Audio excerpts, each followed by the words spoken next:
Hello and good afternoon. This is the first presentation session. I am Rajdipto Rai, eventually chairing this session, and we have got one group presentation, and along with that, 4 different presenters. Total 5 presentations, among which one will be a group presentation of 3 persons. I will first call upon stage Mr. Shushabhan Shamadar, Ms. Nafisa Sanam, and Ms. Smita Biswas. Please come on stage. Once the presentation of these 3 papers are finished, then the next 4 persons, they will come on stage. I will definitely announce the names. Please. Mr. Shushabhan Shamadar, Ms. Nafisa Sanam, and Ms. Smita Biswas.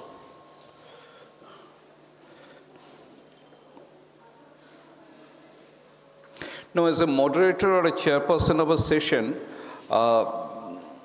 there is not a big scope to speak on something, and I also do not want to push your patiences to the end of your tether by unnecessarily wasting your time. Please come on stage. By putting up another lecture in front of you, already 5, I think that very enlivening seminar sessions we will be going through. But still, Jehetu, if I am not mistaken, there are students also out here, isn't it? Are we all research scholars, or are we also students in this among the audiences? Are there students also among the audiences? Yes. Students of undergrad level?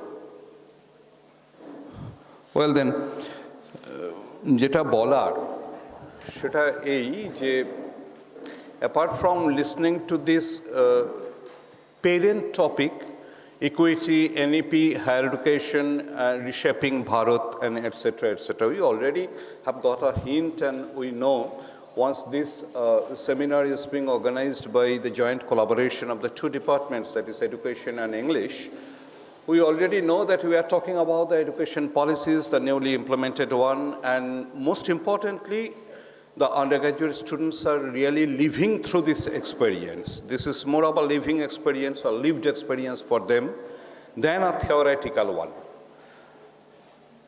Critiquing this NEP, or criticizing it, or reading it with a critical, polemical eye and perspective is not exactly the onus with the students, but with the practitioners, the instructors, the policymakers, and most importantly, the teachers. I myself, while belonging to this category of a teacher, let me put it in Bengali, আমার সবসময় মনে হয়েছে যে এই গোটা এনইপিটা আসার পর থেকে যেভাবে the restructuring has taken shape, the whole syllabus, the system of undergraduate, the distribution of the subjects and the renaming of the subjects under different categories like value education, SEC, MDC, and major and minor, and etc., etc. Undergraduate studentদের সকলের এক ধরনের একটা bewildering experience-এর মধ্যে দিয়ে গত 5 বছর ধরে যেতে হচ্ছে. This is a ground level experience. এখানে দাঁড়িয়ে I am sure, though I was a latecomer, of course, I virtually listened to almost half of a paper delivered by our professor invited from Delhi University, and another one on the epistemic problem and the crisis of this implementation of NEP, which was being delivered by Dr. Arnob Baul. In an extended sense, he is also my colleague because he comes from the Department of English of Surya Sen College. এটা শুনতে শুনতে আমার বারবার করেই মনে হয়েছে কোথায় যেন একটা there is a connection gap with the students of the undergrad level especially.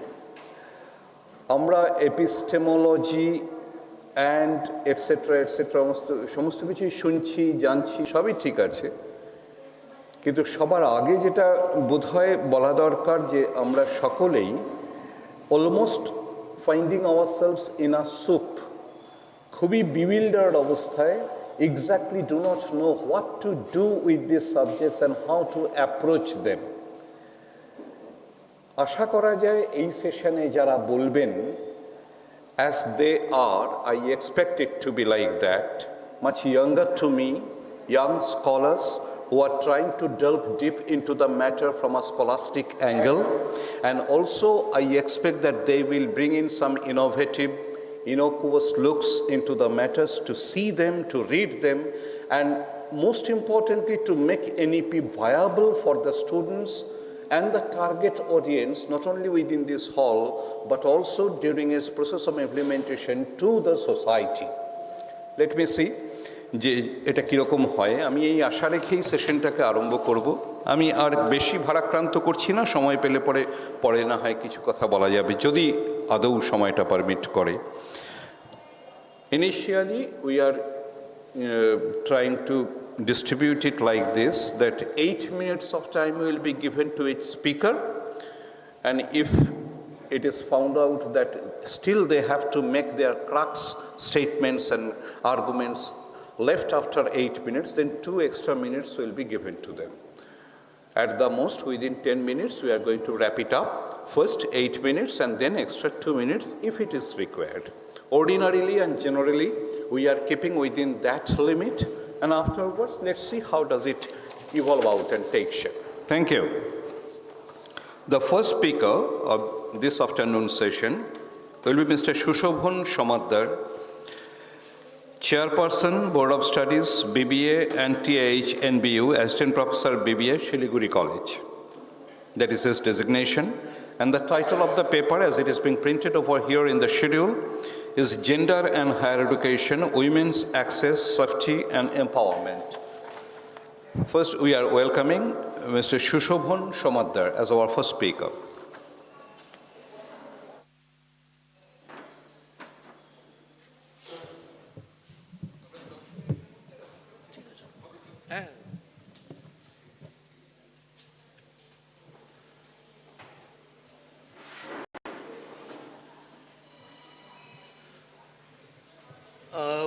Good afternoon, everyone present here for the session today. I hope this small session enlightens you about the situation of gender sensitivity, what we are facing, have been facing since generations. Okay, I will not get into the term gender diversification or gender equity and things like that, but it is basically gender sensitization, sensitivity inclusive of equity under the current situation have been coming for the generation. So beginning the session, I would like to thank Dr. Rajadipto sir for inviting me to this paper presentation, and my co-presenters out here, not co-presenters, presenters who will be presenting different papers over here, sorry. So good afternoon everyone present here. So let me start with a small little quote. The hand that rocks the cradle, the procreator of tomorrow, a woman shapes the destiny of civilization. Such is the tragic irony of fate that a beautiful creation such as a girl child is today the gravest concerns facing humanity. Today's topic is fundamental to our integrity as at academic institutions. Gender and higher education, we are here to navigate the complexities of access, ensure and non-negotiable right to safety, and discuss how we drive genuine empowerment. Our core message today is simple. Gender equality isn't just a woman's issue. It is a prerequisite for the progress of our entire society. We need to move from simple counting women in classrooms to making them count as leaders. So my first point I would like to just put forward is basically the landscape of women's access. Let's look at the scenario, current landscape. While global enrollment numbers are celebrating a rise, on reality on the ground is uneven. We face deep-seated and deep-rooted systemic hurdles. We see gender poverty, where families with limited funds prioritize sons' education over women's education. We see gender bias right from our families, where we differentiate between the toys a boy child should get and the toys a girl child is given. We will always find a small little girl serving his elder brother the cup of tea or the lunch, but never it is the other way around. And it all begins at home. So gender equity, we are to be completely blaming ourselves and society for the gender inequity which has been lingering us for generations and generations. Even though we pride in our ancient roots, ancient civilizations, but we have forgotten about the positivities of our ancient roots. The ancient knowledge systems, what we had seen in the previous sessions, and the ancient ideas behind equity is not what we follow or practice even today. In our civilization, we know Ardhanareshwara, we have seen Nataraja, we know all about this. We, worship Shakti, but what is the ground's reality? The ground's reality is very simple. The participation of women are hindered by three basic things. First is institutional. Institutional in terms of flexibility in schedules, flexibility in timings, and flexibility in, enrollments and access to them. Next is financials. We all know that Konashri and other scholarships are something which is important for girls' education. Okay, but do we allow the girls' education to continue in the future? Are they equipped to handle situations on their own? We still rely that this girl will go to the college only in the daytime, cannot go in the evenings, cannot have night classes, cannot have evening classes. Even if there is a girl going from a way far off place, there will be the brother accompanying or the father accompanying. So are we as a society providing a safe access, a safe environment to such higher education? We are still, I think, way behind it. Next is societal norms and societal pressures. Societal norms and societal pressures, I just mentioned a few. We have been facing this at our homes, in our institutions, at our organizations, at corporate levels, and so is the case in institutional levels. Just to cite a small example of this, just today, the Supreme Court had given a verdict for schools and colleges and everywhere else that they will have to provide clean, hygienic, health-related places for all the girls' students. It is a Supreme Court, and they have Supreme Court order, and they have said that it is a fundamental right. So the Supreme Court has clearly defined that the health and hygiene of women in institutional areas is a fundamental right. And this is a verdict just today. I got a flash. So I just added it into the societal norms out here. Next comes the campus safety. We all know campus safety has got breaches very soon. And we already know some incidents. The Delhi University case, the RG Kar medical case, we all know about all this. So what happens and what kind of sensitivity or what kind of equity are we looking at? Are we giving our women the dignity they need, the dignity they have a right to? We are still, I think, not even close to it. If that was a situation, I think these situations, or I just gave two examples, there are many examples, and for generations it has been there. It has been there in the past 10 years, 15 years, 20 years. So still, the environment is not as safe as we would expect it to be. And that is where we are still lagging behind. Gender-based violence is something which has been creeping, our society and been rotting our society very badly. And it has happened in almost every place. Whether it's a Kolkata or a Delhi or a Kerala, it has been happening everywhere. Next is, are we encouraging our girls, ladies, to get into technology, get into STEM studies, science, technology, engineering, and maths? I think the enrollment numbers speak themselves. They are rising definitely, but they are way behind our targets. If you equate an engineering college between the enrollment of girl child and boy child, I think it's a ratio of 80% to 20%. So 20% women only enroll in engineering colleges and science and technology, which is very, very rare because it is our grinding, it is our mindset that we are not getting into this. Most of the girls will be found taking humanities and very less into science. Why this discrimination? It is for the society to answer. Higher education as a tool for empowerment. Higher education is one thing which is a very, very important tool for empowerment of the women, right from the beginning at school level to our college level to a university level. But what is the end result? The end result in our families is, ho gaya, you are 30 now, you should get married. So the end result is not what we are preparing our girl child to be.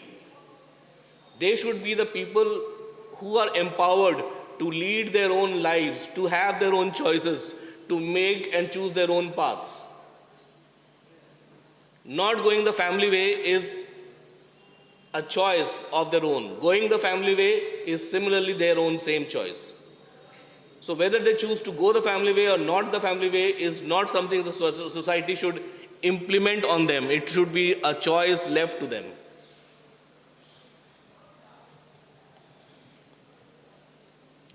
The three pillars of access, safety, and environment do not exist in isolation. Access without safety is negligence. Safety without access is exclusion. And both without empowerment is just credentializing. To achieve true gender justice, we must integrate all three into a comprehensive institutional strategy. Analyzing gender and higher education reveals significant advancements alongside ongoing challenges. Access to higher education for women has improved substantively, reflecting decades of policy emphasis and socio-economic shifts. However, safety norms, social norms, and institutional gaps continue to shape and restrict women's access to educational experiences. True empowerment involves not just enrollment, but enabling women to thrive academically, feel safe on campus, and in inclusive participation in social, economic, and public spheres. Policies focused on women and the girl child illustrate the transformative potential of linked education and empowerment. Programs at the same time, responses to safety incidents underscore the need for systemic reform, stronger enforcement, and cultural change. As India continues to invest in education, exploring gender barriers and solutions remains vital for ensuring that higher education is not only accessible for all, but truly empowering.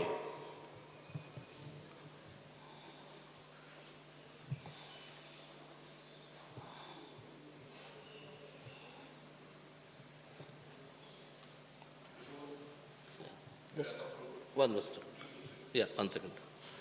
As India continues to invest in education, exploring gender barriers and solutions remains the option we have to choose. Lastly, I would like to state, do not judge a woman by the choices she makes in her life.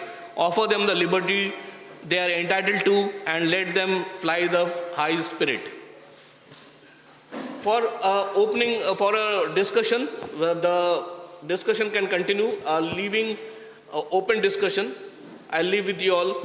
How can our or every specific institution bridge the gap between merely enrolling women and truly empowering them? So this is an open discussion, open for everyone to think on. Thank you very much, and I would like to conclude my session and paper presentation by these words. Thank you very much. Thank you, sir. Thank you, Shishubhan. We are putting this Q&A session, if it is at all required afterwards, once all the presenters finish with their presentations. After that, you can put in your question, if there is any at all. So, thank you, Shishubhan, once more. And I'm now calling on stage, calling on the podium, Ms. Nafisa Sanam, to present our second paper. She is a doctoral fellow, Department of Education, University of North Bengal, and her title of the paper is Auditory Epistemic Privilege and Disability Inclusion in Higher Education. Thank you so much, sir. And thanks to all the fellow presenters and my students. Thank you so very much. So the title of my paper is Auditory Epistemic Privilege and Disability Inclusion in Higher Education. Higher education is often celebrated as a space of merit, fairness, and intellectual openness. Yet, the very mechanisms through which knowledge is recognized and evaluated often remain unquestioned.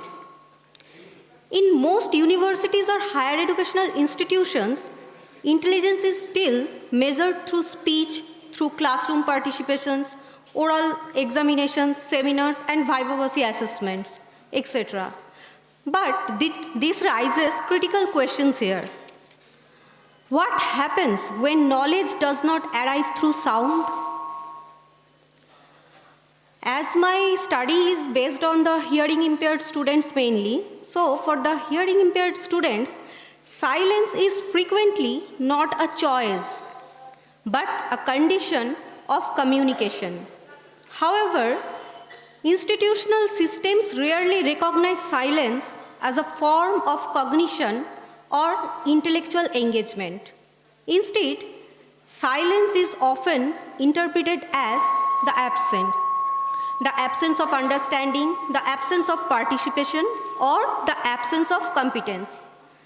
It is from this particular tension that my paper emerges. The core argument of this paper introduces the concept of auditory epistemic privilege to describe the structural preference for spoken and audible forms of knowledge in higher educational institutions. By auditory epistemic privilege, I mean an epistemic hierarchy where speech is equated with intelligence, audibility with academic merit, and verbal performance with learning in itself. In contemporary higher education, especially in the Indian context, the privilege becomes most visible in assessment practices. Classroom participation marks, oral presentations, viva voce exams, and seminar performances, these all are just function as the dominant indicators of the academic competence.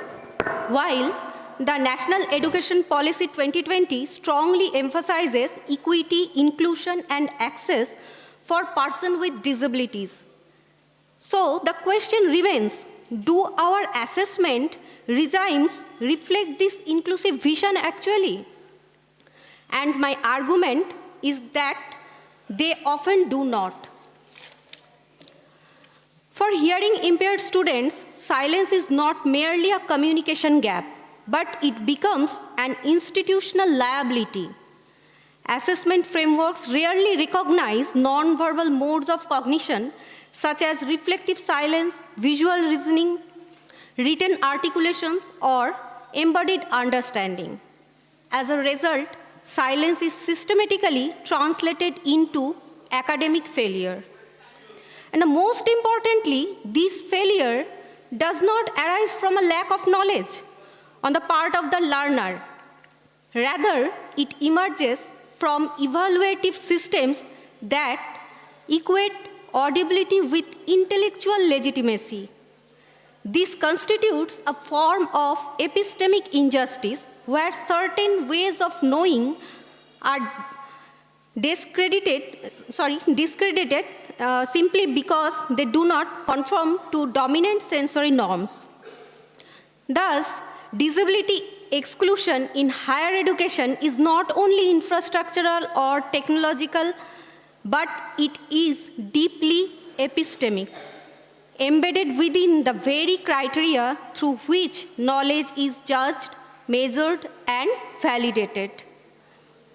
So grounding on the assessment as a critical phenomenon of exclusion, this paper actually shifts the disability discourse beyond access, accommodation towards the recognition and legitimacy of diverse sensory modalities of knowing.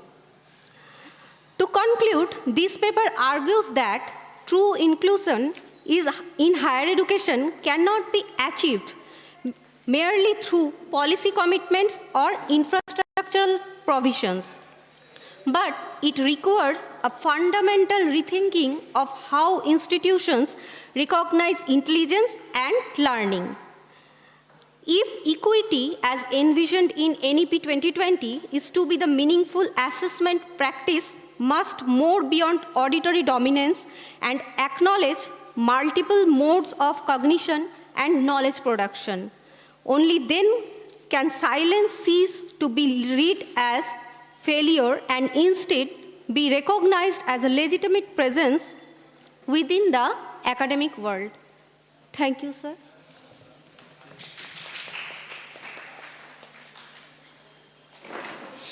Thank you, Nafisa.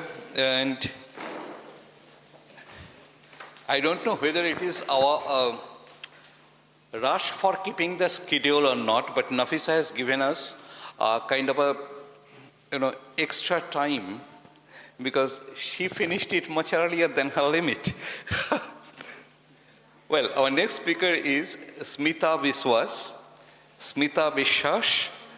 She is a research scholar, University of North Bengal, and her topic is National Education Policy 2020 as a stimulus to women's participation in higher education. I welcome Smita on the podium.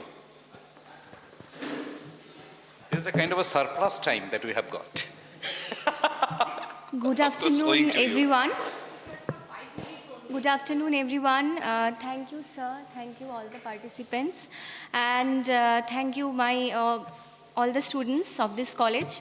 So the title of my paper is National Education Policy 2020 as a stimulus to women's participation in higher education. So the female participation in higher education is one of the important dimensions of gender equality and economic growth. The patriarchal society in India has been a barrier to women's participation in higher education. However, women's participation in higher education has increased tremendously across different parts of the world. Even in some countries, female enrollment exceeds male enrollment at undergraduate level. But the gender inequalities continue to persist in various forms in higher education. Women still stay behind in science and technology.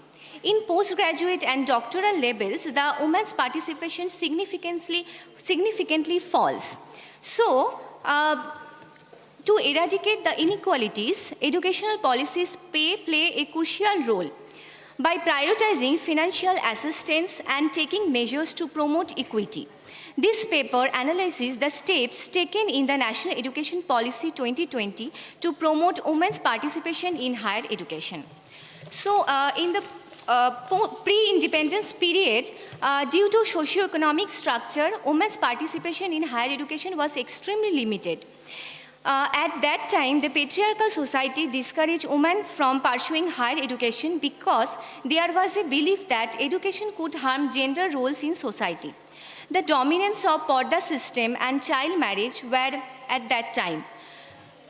Bethune College, 1879, was the first women college in India, which was started in Kolkata. But at that time, the access was limited to women belonging from higher caste and urban areas. In the post-independence period, women's education was targeted agenda for developing the country. The Indian Constitution also focused on gender equality. Article 14 ensures equality by giving equal rights to women for education. Article 15(3) provides the states with the power to start women-centric provisions like educational schemes, scholarship, reservations, etc. The important educational reforms were done through Article 21A, which mandates free and compulsory education for all between ages of 6 to 14 years. Let us come to the Indian Education Commissions. The University Education Commissions or the Radhakrishnan Commission 1948-49. The University Education Commission focused on equal opportunity, and this commission acknowledged that irrespective of gender or caste, religion, education systems should include all. Then the Mahila Commission. The Mahila Commission, also known as the Secondary Education Commission, focused on the financial assistance, vocational education and hostel facilities for girls. And this commission also focused on increasing secondary schools for girls. Then the Kothari Commission exclusively focused on gender gaps, and it noted that for economic and social development, women's education is crucial. And this commission mandates equality in educational opportunity. Then the government policies, the National Education Policy 1968, this is the first education policies in India, and it focused on the fact that everyone, irrespective of caste, religion and gender, should have access to education. It also suggests measures to uplift women attainment in higher education. It focused on establishing higher education institutions for women, encouraged co-education and provided schemes and scholarship for women. Then the Education Policy 1986, this is the second education policy in India, and it is widely considered that the women participation in higher education can have profoundly positive influence on society. So this policy focused on gender equality and providing scholarships and hostel for females to increase women's participation. Then come to the National Education Policy 2020. The main fundamental pillars of NEP 2020 are equity, access, affordability, quality and accountability.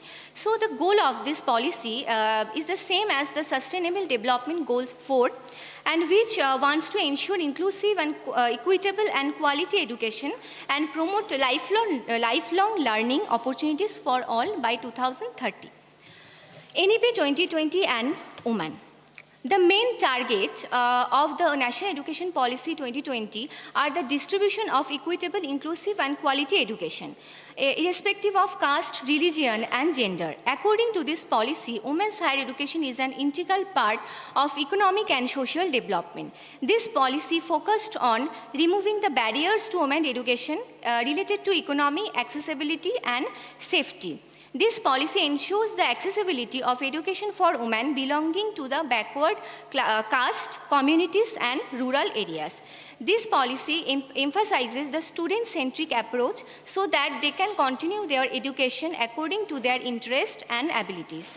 The NEP 2020 targets to uplift the gross enrollment ratio from 26% to 50% in higher education by 2035.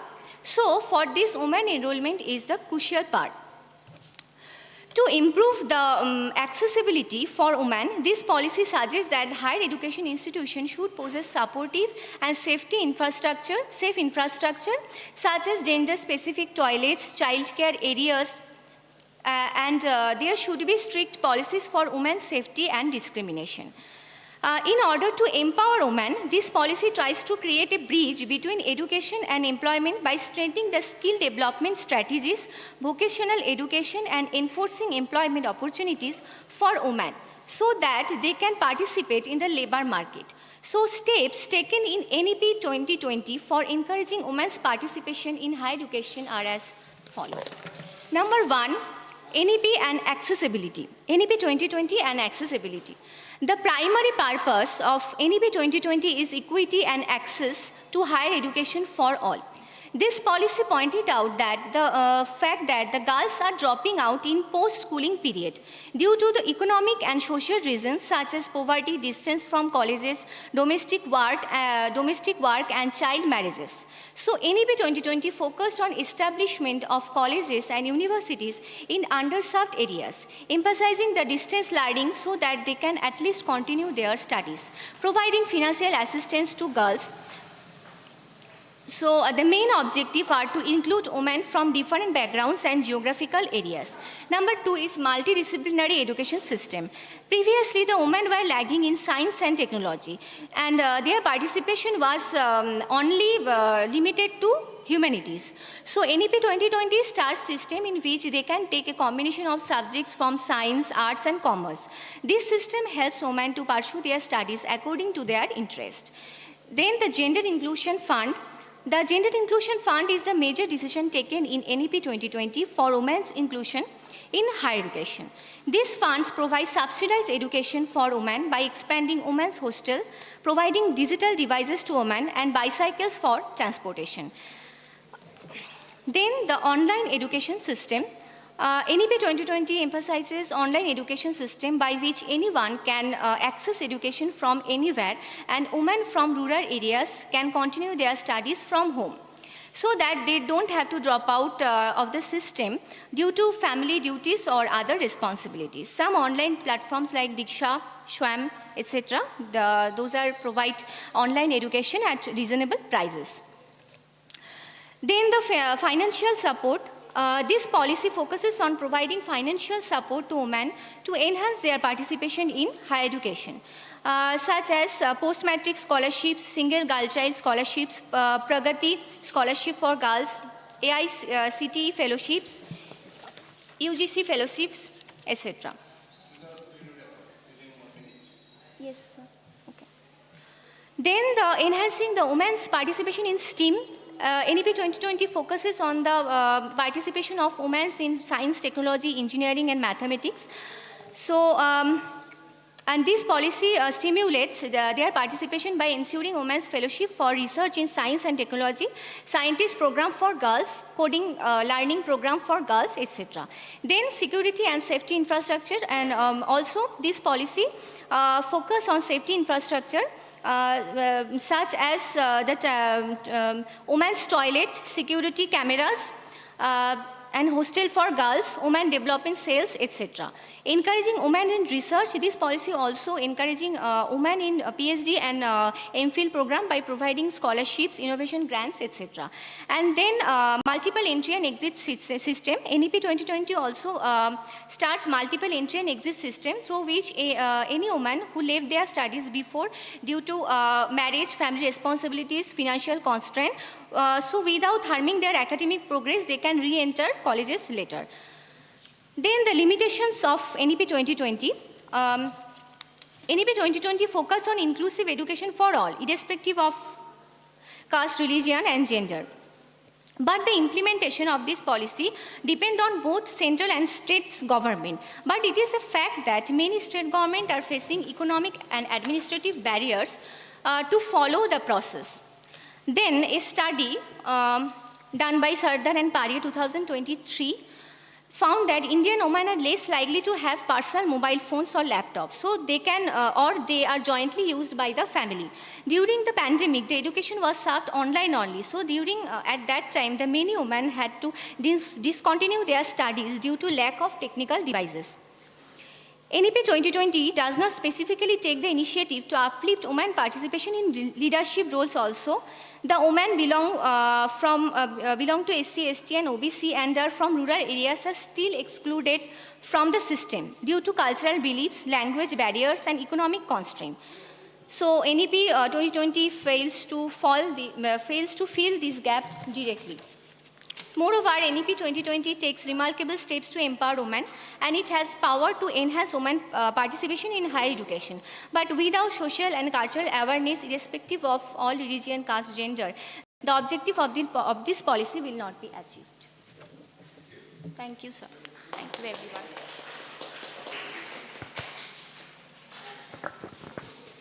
So thank you once more, and I will request Shushobhan, Nafisa, and Smita to take the front seat over there. And yes, free the stage. We are getting towards the second phase of the presentation. I am calling up on stage Dr. Sonal Som, Ujjal Senapati, Nandita Sutrodhar, and Amropali Bhattacharjee. Please come on stage for your presentations. There are two presentations in this phase. One is a group, another is an individual.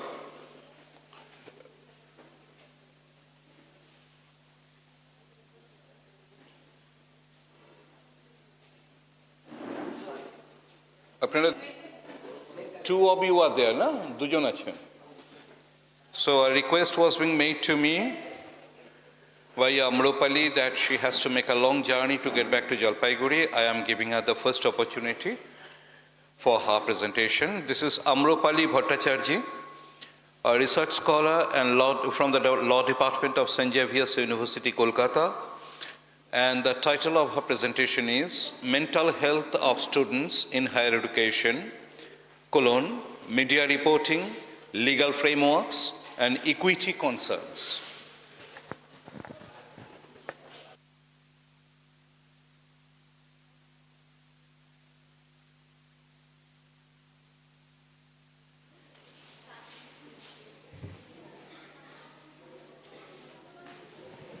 Hello.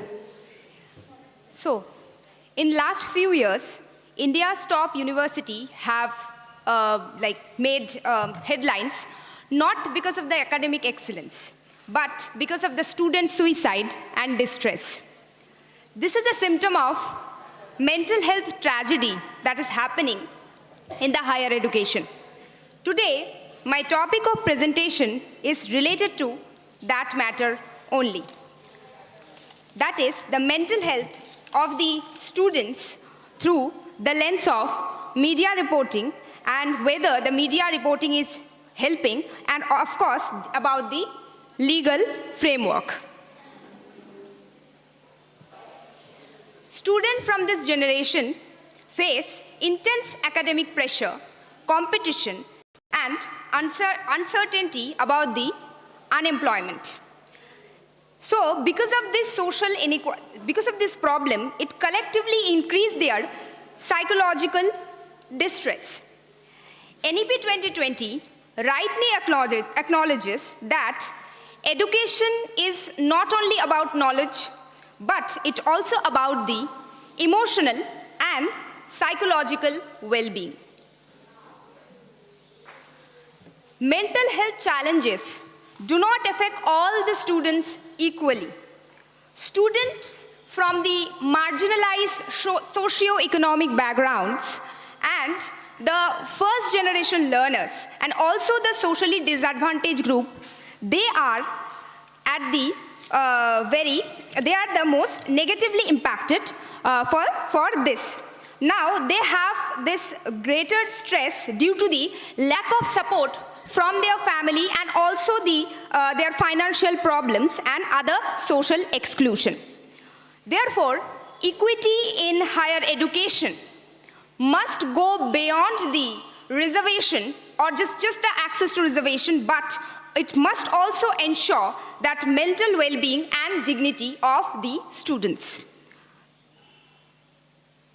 Now, NEP 2020, it promotes holistic education, counseling and mentoring of the student. It provides, it aims for the student support mechanisms. However, there is a visible gap between the policy intent and the ground level implementation. Many institutions lack trained counselors and the awareness mechanisms, making it just aspirational and not real. Talking about the media, so I have included in my paper the role of media as well as what are the legal framework we have for the mental health for the students. Now media, we all know it is the fourth pillar of democracy, right? So it shapes the way people think about certain things, and mental health of the students, that is also another thing. Now media portrays student suicide and bring attention to the issue. But the more focus by the media is on the individual failures and not the systematic failures that is happening in the higher education. Digital media, like social media, it is also problematic for the mental health of the students. Like there is one example, there is a girl who actually ranked first in the examination but got trolled for her looks. So this is how it is very much problematic, and it can aggravate the issue of mental health. Now, the current landscape about this is there is a rise of suicide cases in the elite institution, and also it raises some concern about the ethical media reporting. Though sustained media reporting actually also helpful in establishment of more counseling cell and student help desk, both, so we can see that media can be both problem and it can also lead to some solution. Now, talking about the constitutional safeguards, constitution is the law of the land, right? So, constitution provides us with some of the fundamental rights, that is Article 14, Article 15. So, Article 14 is about the right to equality. Yes. Now, mental health is closely connected to the constitutional principle. Equality. Mental health concern cannot be selective, right? Now, Article 15 prevents the discrimination that can aggravate these mental health problems. And Article 21, being a law enthusiast, Article 21, for us, like Article 21, we know that Article 14, 19, and 21 is the golden triangle of the Constitution.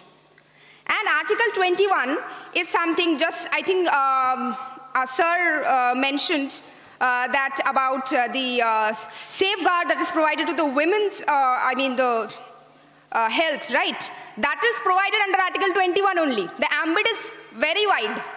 So Article 21 also, through judicial interpretation, it includes the right to live with dignity, which necessarily encompasses the mental well-being of the students as well. So students' mental health is not a charity, but it is a constitutional obligation. Now, policy and regulation. So, if we talk about the legal framework, what we have, the legislation. So, there is one legislation called the Mental Health Care Act 2017, which recognizes the right to mental health for everybody, and it decriminalizes the suicide attempts that is happening for the mental health issues.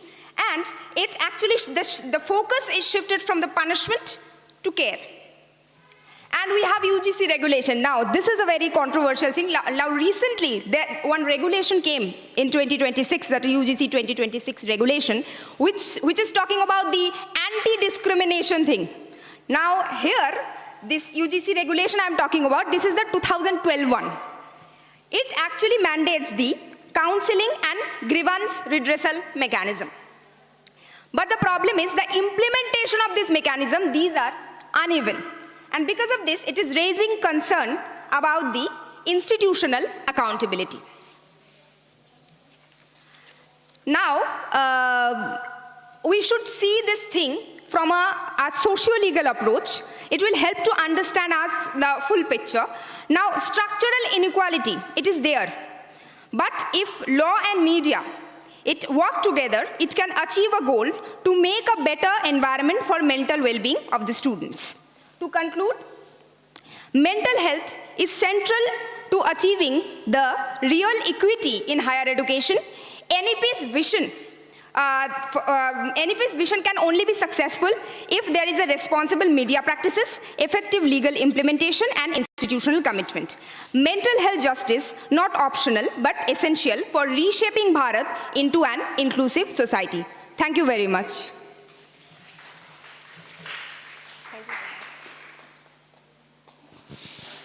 Thank you, Amrupali, and to make it more, much more easier for me to wrap it up within time, because you have also given me a surplus in that bank of time that we are now experiencing in this session. Our next presenters are, this is a group paper prepared by Dr. Sonel Som, that is the thing. Associate Professor Geography, Department of Geography of Kuch Bihar College.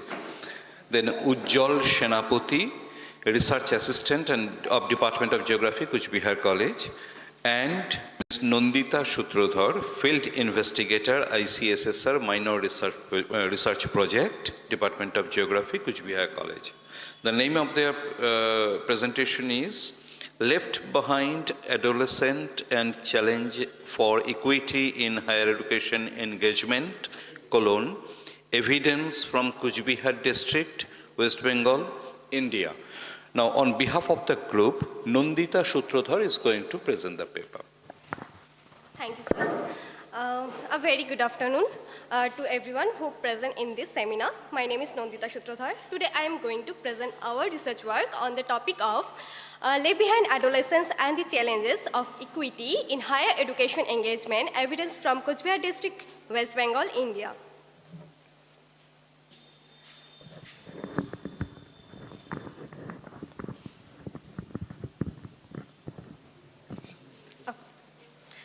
So, as we all know that education is our fundamental right, and equity in higher education is also essential for all.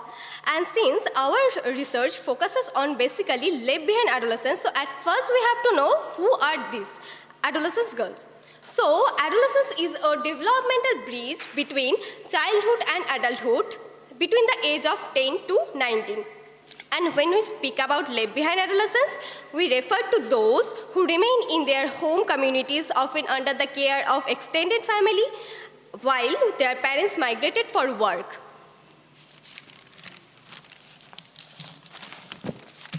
So, of course, a big question will arise why we choose this particular topic.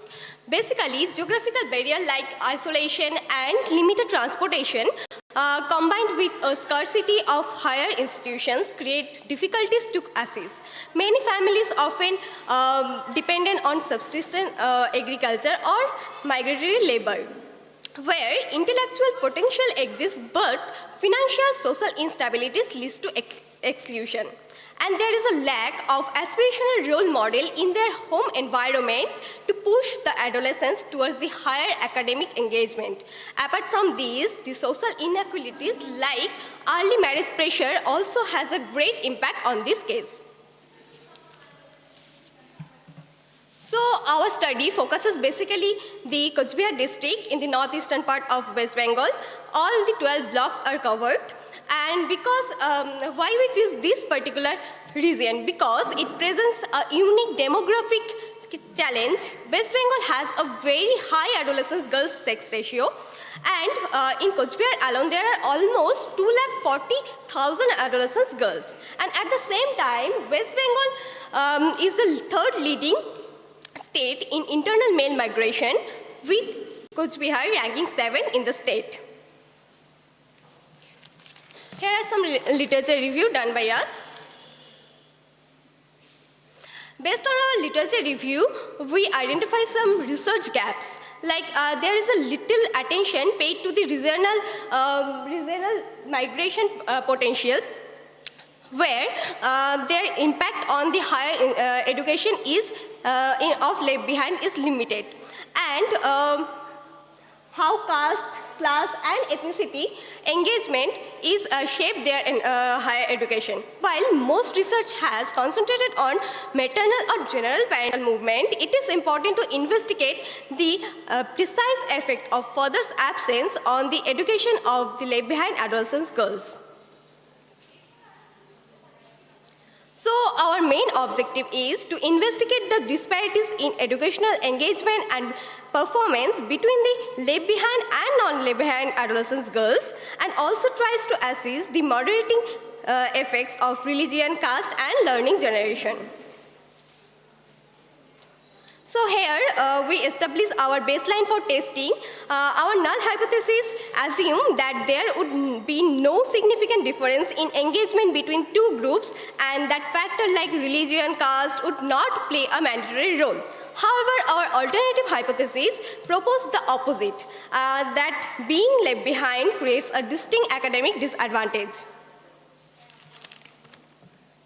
For methodology, we used a cross-sectional design targeting 1,040 participants aged between 17 to 19 in higher education. To make a clear comparison, we divide this sample into two groups, like 587 left behind adolescents whose father has migrated for at least 6 consecutive months, and 453 non-left behind adolescents who live with their family.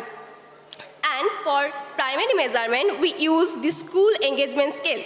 This instrument is highly reliable and allows us to look at engagement through the 3 lenses like behavior, emotional and cognitive. And we systematically assess 3 moderating variables like religion, caste and learning generation of the adolescent girls. Here are some sample characteristics of the respondents.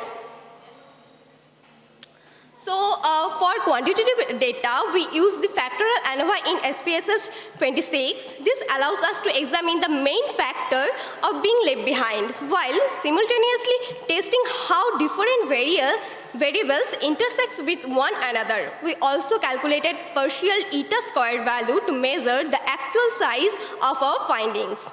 To deepen this understanding, we also conducted a semi-structured interview with 15 faculty members of different colleges across Coach Bihar. Turning to our results, the factorial ANOVA confirms a statistical significance difference in engagement between our two groups. On average, non-left behind girls scored higher at 3.094, demonstrating stronger behavior and emotional investment in their studies. And in contrast, left behind girls had a measurably lower score of 2.931, while the effect size of 0.009 might appear small but very meaningful for left behind adolescents in engagement of higher education. As a core determinant, we identified that family separation caused by migration is an unique risk factor. In this study, the absence of a father is the primary driver of uneven educational performance of the left behind adolescents. Here are some statistical results.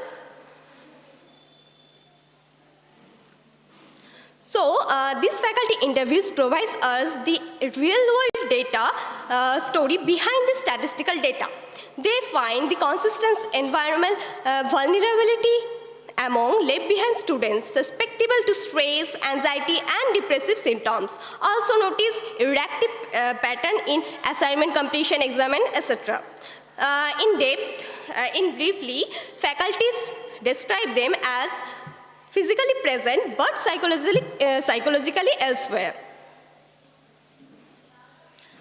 So we recommended some policies for their development, like early identification system to connect with them during the admission without labeling or stereotyping them, faculty sensitization and training for their support, and tailored support programming like mentorship, peer mentorship, structured group study, and some workshop for organize them, and financial aid flexing for reduce their stress related to the economic need. And also the campus-based psychological services to manage their emotional sides. In conclusion, our work highlights an under-recognized challenge in rural India by combining with quantitative analysis which shows statistically significant gaps with qualitative insights of the adolescent girls of Coach Bihar. We would like to express our sincere gratitude to the Indian Council of Social Science Research for funding this research as a part of the minor research project of 2024 and 25. Here are some references of this study. Thank you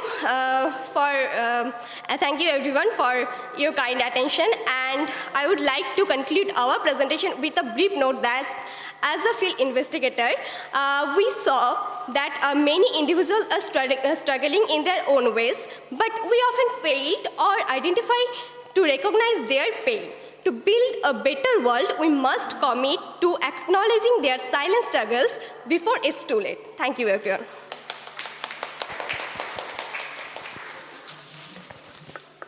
Thank you, Nandita. And with that, the presentations are coming to an end. But now, as proposed earlier in my introductory sentence, that this whole session and the presentations are open for a Q&A session, question and answer. If you have anybody of you, of course, including the presenters too, if you have any questions, then the presenters are ready to take them. Within 5 minutes or 6 minutes, we can also finish that session. Any questions from the hall and the audience and the other presenters? All of them, 3 presenters are there sitting in front of the stage on the front row, and 3 are there on the stage.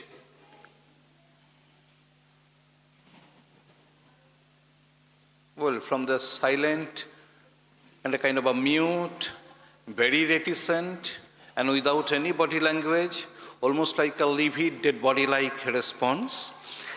I understand that nobody is going to extend this session into a Q&A thing. So once more, I take this opportunity to thank everybody, all the presenters out here, the 5 presenters, and not going into very details about my engagement with their presentations, so far I could understand, Sushobhan tried to focus very intently on all the spaces, both public and private, spaces of inequity.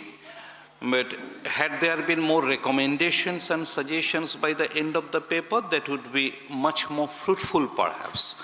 But it was, of course, a very good paper. And the second paper dealt with exactly the same thing perhaps that we are experiencing right now in this seminar session, that is silence. This is a big thing. And while presenting that paper, Nafisa, I know knowingly or unknowingly, harped upon a very important and very crucial thing which are now being studied from different critical perspectives all over the world, that is the politics of silence. Politics of silence is not only a problem within institutions or within institutions like colleges or higher education institutions or within institutions like family and etc. It's become basically a big social problem right now, and many big world leaders in post-structuralist thought, they have tried their best to furnish their opinions, their arguments and their theories on this politics of silence. So it was a very good thing, and it sounded like something that you could always think of enlarging this paper, extending it with its lots of scopes and possibilities, but you have to make it a little more, perhaps, so far I understood, perhaps a little more theoretically knit up. If you make it a little bit more theoretically neat and theoretically profound, then it will be a much better paper, of course, but it was a good one. The third paper delivered by Smita Biswas. She is also a scholar, and National Education Policy 2020 as a stimulus to women's participation in higher education. Now, that was more or less an approbative paper, not that much judging this national education policy from a very critical angle, from a very quizzical angle or a doubtful, she did not have any doubt about the upcoming good results of this national education policy. So far her presentation goes, it was more or less an appreciative one. The fourth one by Amropali Bhattacharya, that was a little bit rushed on one. Amropali could take a little more time and make her argument in a less speedier manner, but it was also a crucial topic, mental health.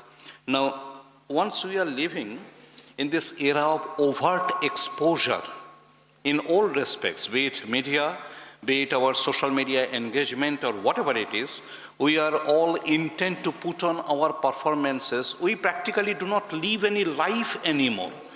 This is not an individual life that we are living, or collectively we are living any individual, any collective life or social life. We all have reduced ourselves to the level of a living automaton. I have to behave like this, and this is the requirement of the time, perhaps, as we understand nowadays, in this consumer society, that I have to make every living moment of my life a document which might be presented in front of somebody. It's all about a performance. আগে এরকম ছিল না, মানুষ জীবন বাঁচতো, এখন মানুষ জীবন perform করে। এই overt এক্সপোজারে mental health has become a big issue, not only with the students but with everybody around. And the last one, it was a field study. Now, I am not that much about, I am not an expert of anything whatsoever, but I'm not a man of field studies. That was quite unique for me, something when they were addressing Dr. Sonal Shom, Ujjal Senapati, and Nandita Sutrodhar. Nandita made that smart presentation on the topic left behind adolescent and challenge for equity in higher education engagement, evidence from Kuch Bihar district, West Bengal. Now, that must have been a very good one because lots of methodology were being discussed already by Nandita over there in the presentation. And there were also, good number of references were also being given afterwards in the presentation. So it was a neat academic presentation. The field study must have been very good. One thing that I may take a cue from this one, একটা ছোট কথা বলি. First of all, once more, thank you very much, all of you.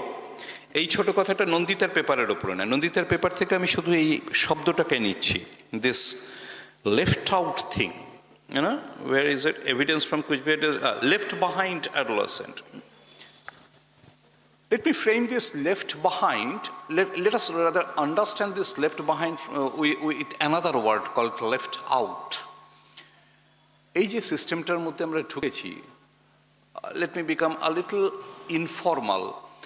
আমরা যারা সামনে বসে আছি, আমি প্রথমেও বলতে গিয়ে বলেছিলাম যে গুড নাম্বার অফ, যে নাম্বারই আমরা এখানে প্রেজেন্ট আছি না কেন, good number of undergrad students are there, তাই তো? আমাদের এই কলেজের আন্ডার গ্র্যাজুয়েট স্টুডেন্টরা আমরা এখানে আছি তো? আমি আমাদের প্রিন্সিপাল মশাইকে ইগনোর করছি, ভয় পাওয়ার কোনো কারণ নেই।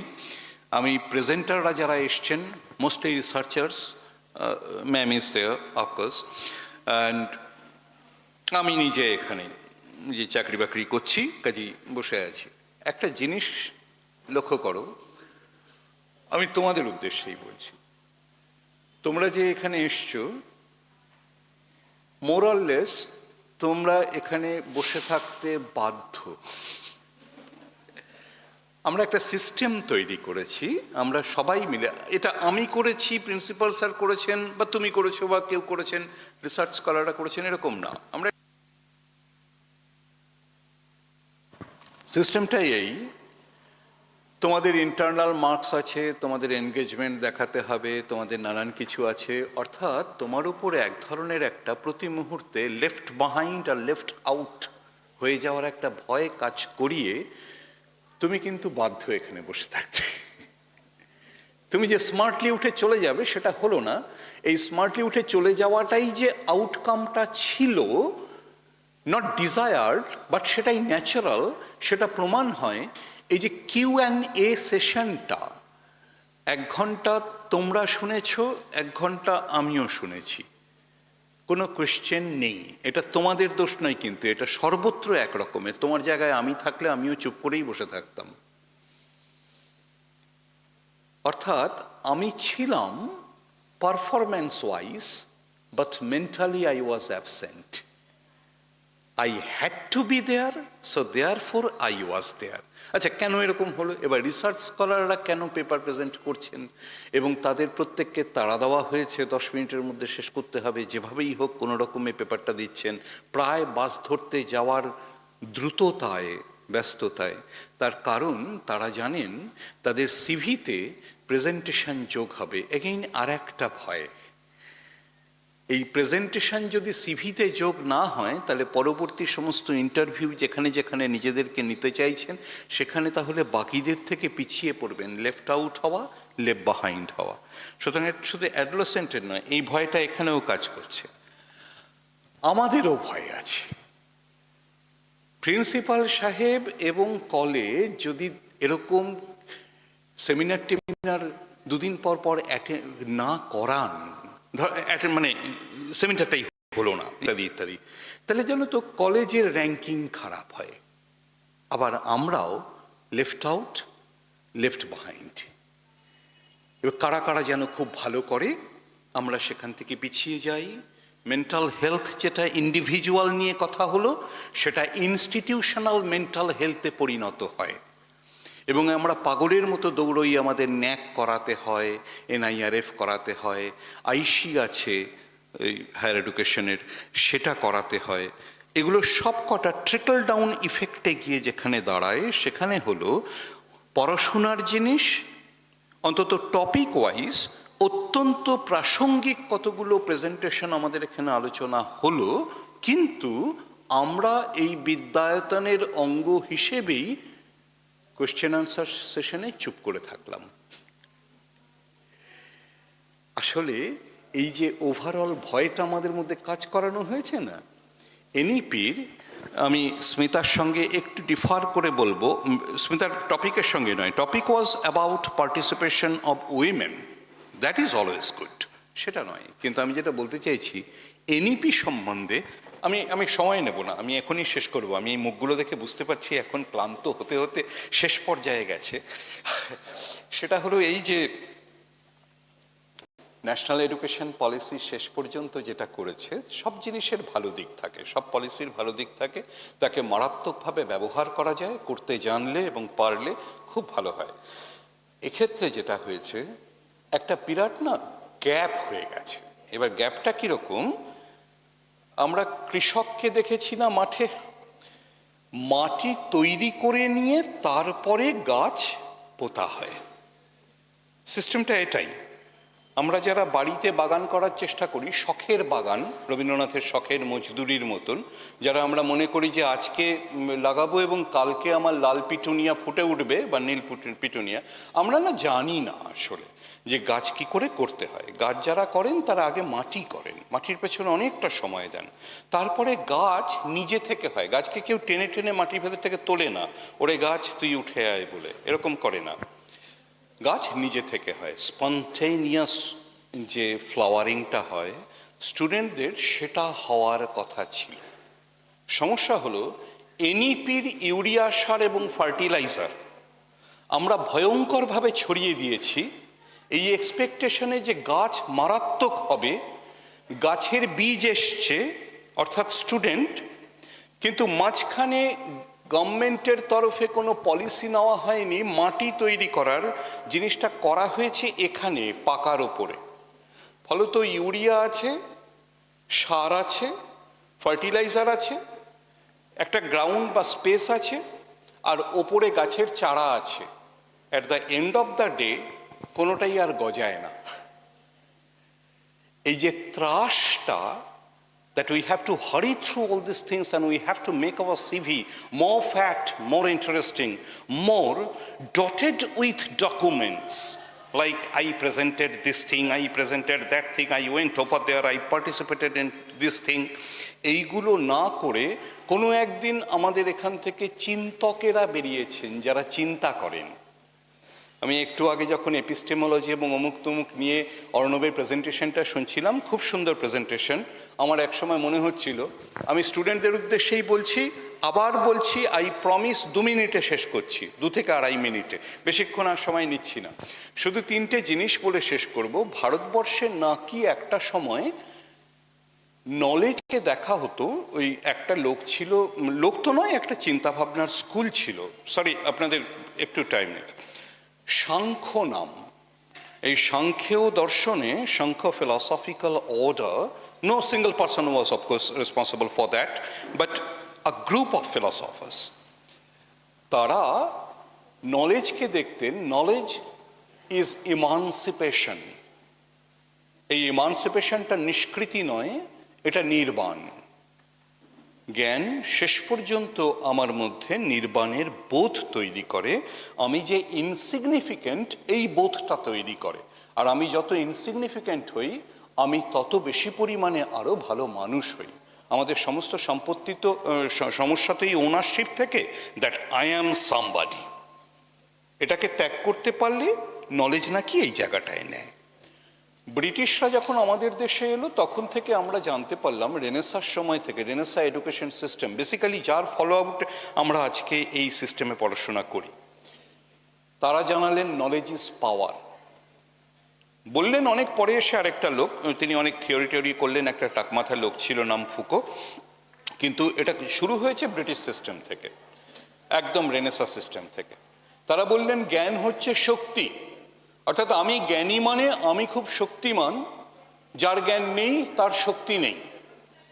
এখন এনইপিতে এসে আমাদের শেখানো হচ্ছে this is American system, This is an education policy absolutely designed, guided, and meant for the consumer capital market, যেখানে এডুকেশনকে ইউটিলিটারিয়ান একটা জায়গায় ফেলে, উপযোগিতাবাদের জায়গায় ফেলে তাকে বানানো হয়েছে নলেজ ইজ স্কিল। যেদিন থেকে নলেজ দক্ষতা বা স্কিল হলো, সেদিন থেকে নলেজের সারে সর্বনাশ ঘটেছে, এবং তারপর থেকে আমরা স্কিলফুলি পাকা মাটির ওপরে ইউরিয়া সার ছড়াচ্ছি আর এক্সপেক্ট করছি কালকে আমার গাঁদা এত বড় বড় হয়ে ফুটবে। গাঁদা ফুটবে না। বিখ্যাত একজন ইতিহাসবিদ, রিটায়ার করেছেন, এমেরিটাস প্রফেসর ছিলেন জেএনইউতে, অসামান্য লোক, কখনো যদি নিজেদের ডিসিপ্লিনের বাইরে পড়ার ইচ্ছে হয় পুরো ভারতের ইতিহাসকে আলাদাভাবে জানতে পারবে, রণবীর চক্রবর্তী। এখনো বেঁচে আছেন, এটা বাঙালির ভাগ্য। যে যে নামগুলো এখনো বেঁচে আছে, শিবাজি বন্দ্যোপাধ্যায় বা রণবীর চক্রবর্তী, এরা। রণবীর চক্রবর্তী তার কলেজ জীবনের কথা বলতে গিয়ে বলেছেন, সুশোভন সরকার বিখ্যাত আমাদের এখানকার প্রফেসর ছিলেন কলকাতায়, তিনি বলেছিলেন পড়াতে গিয়ে যে 10 মিনিট পড়বি, 20 মিনিট ভাববি। অনেক পরে রণবীর চক্রবর্তী বলছেন, এই কথা যখন শিখিয়েছেন তখন তো কিছু বলতে পারিনি, অনেক পরে এসে অমিতাভ রণবীর বলছেন যে অনেক পরে চাকরি বাকরি পেয়ে যাওয়ার পরে স্যারকে এসে বলেছিলাম, স্যার তাহলে লিখবো কখন? তখন সুশোভনবাবু বৃদ্ধ, তখন তিনি বলেছেন লেখার সময় হয়েছে কি? কাকে বলছেন? জেএনইউ এর অ্যাসোসিয়েট প্রফেসরকে। তার ততদিনে বিদেশে পাবলিকেশন হয়ে গেছে। তাকে সুশোভনবাবু বলছেন লেখার সময় হয়েছে কি? যেদিন মনে করবি যে চিন্তাটাকে লেখার জায়গায় দেওয়ার মতন জায়গায় গেছে, সেদিন লিখিস। রণবীরবাবু সেটাই বলছেন যে আমরা কি করি, তিনি যা করেন সেটা ভয়ঙ্কর। তার লেখা দিয়ে এখন এনশিয়েন্ট হিস্ট্রির টেক্সট বুক হিসেবে ঢোকানো হচ্ছে কেমব্রিজে। কিন্তু রণবীর চক্রবর্তী বলছেন যে আমরা কি করি, আমরা কি আদৌ 10 মিনিট পড়ে 20 মিনিট ভাবি? আর 20 মিনিট ভাবার পর কি তারপরে 20 বছর সময় নিই লেখার জন্য? নাকি আগে নেটে যাই, দেখি 4টে পেপার আছে কিনা, তারপরে তার থেকে এক জায়গায় দাঁড় করিয়ে ভার্ব এবং সেন্টেন্স পাল্টে দিয়ে 5 নম্বর পেপারটা আমার হতে পারে কিনা, এই যে ভেতরে তাড়না, তরাস, আমরা এটাতে ভুগি। এতক্ষণ একটা সেশন চলার পর যখন ছাত্রছাত্রীরা কোনো রকম প্রশ্ন করে না, অন্তত এটাও করে না যে স্যার শেষ হবে কখন, তখন I do understand it quite clearly, the message is clear, through silence of course, Nafisa, that enough is enough. You wrap it up and let us go. ইংরেজির একজন বিখ্যাত কবির নাম ছিল টি.এস. এলিয়ট। তার আরও বিখ্যাত একটি কবিতায় একটা জায়গায় তিনি যা চাওয়া যায় আর যা পাওয়া যায় তার অন্তর দেখাতে গিয়ে লিখছেন, between the real and the ideal there falls the shadow, between the purpose of NEP and the outcome of NEP it is not only a shadow, it has become a dark zone. Now let's see if we can somehow recover from this particular darkness, and somehow we can cross over this darkness and go for some brighter future. Thank you very much for your patience, and thank you very much once again to Alipurduar Mahila Mahavidyalaya, to its principal Dr. Amitav Rai, and most importantly to Ritika Lashkar. Ritikaর কলগুলো শুধু call নয়, ঋতিকা যখন বলে আপনার এই সময় আসার কথা বা আপনাকে এটা করতে হবে, তখন it's almost like a mandate. ম্যান্ডেটটা কোত্থেকে হয় জানো তো? তোমাদের এই ম্যাডাম আমাদের সকলের কাছে খুব সম্মানের। ঋতিকা আমার থেকে বয়সে অনেক ছোট, আমি অন্যান্য শব্দগুলো ব্যবহার করতে পারতাম, সেটা করলাম না এই কারণে ঋতিকা নিজের কোয়ালিটিতে এই সম্মানটা আদায় করে নেয়। ও এত perfectly in tune with work and delivery of responsibility and duties, যেটা আমাদের সকলের সার্কিটের মধ্যে সবসময় আলোচিত হয়। Had there been one Ritika, তাহলে এই কাজটাকে আমরা তুলে দিতে পারতাম। So it's a big thing, and once again thank you very much for hosting me. Thank you. Thank you, sir. Thank you for all the kind words, sir. Onek din bade keu eto kichu bhalo bhalo boleche. But as you said, enough is enough for the day, and we will wrap it up with the valedictory session and distribution of certificates. Yes, please.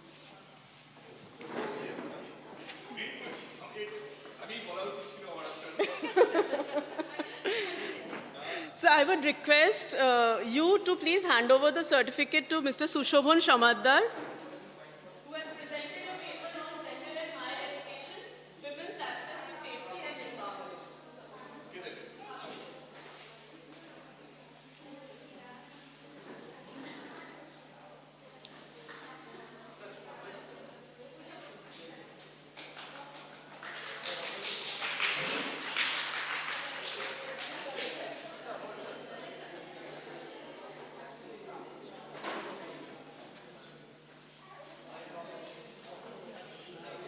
I would request our principal, sir, to please hand over the certificate to Amropali Bhattacharjee.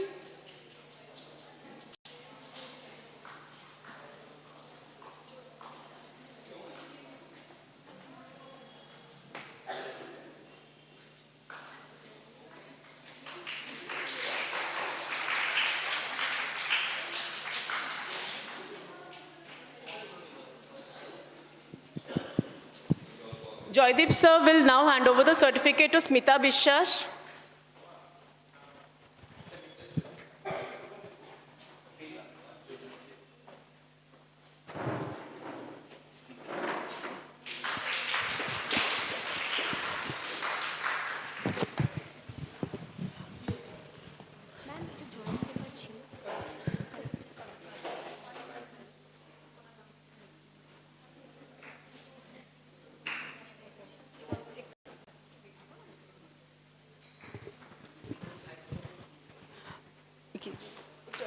I would request Rajadipta sir to again present the certificates to the paper jointly presented by Dr. Sonal Som, Nandita Sutradhar and Ujjwal Senapati.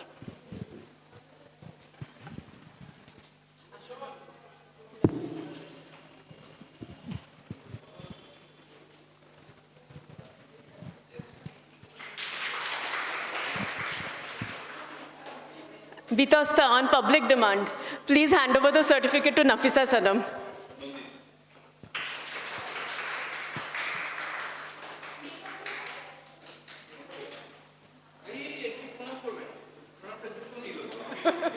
I'm just up there.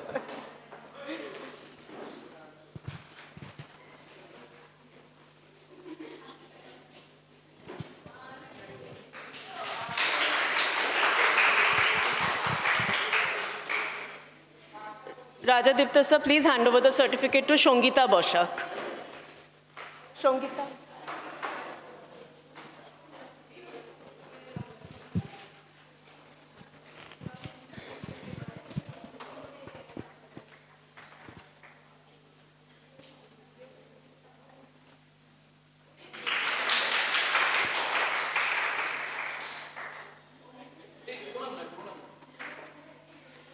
প্রণাম করলেন আমাদের কি নিজেদেরকে অনেক বয়স্ক মনে হয় শেষ আচ্ছা okay that we will call it a day today. Volunteers tomorrow again at 10:30 a.m. We meet again for the second and the last day of the seminar tomorrow. Please come by 10:30 a.m.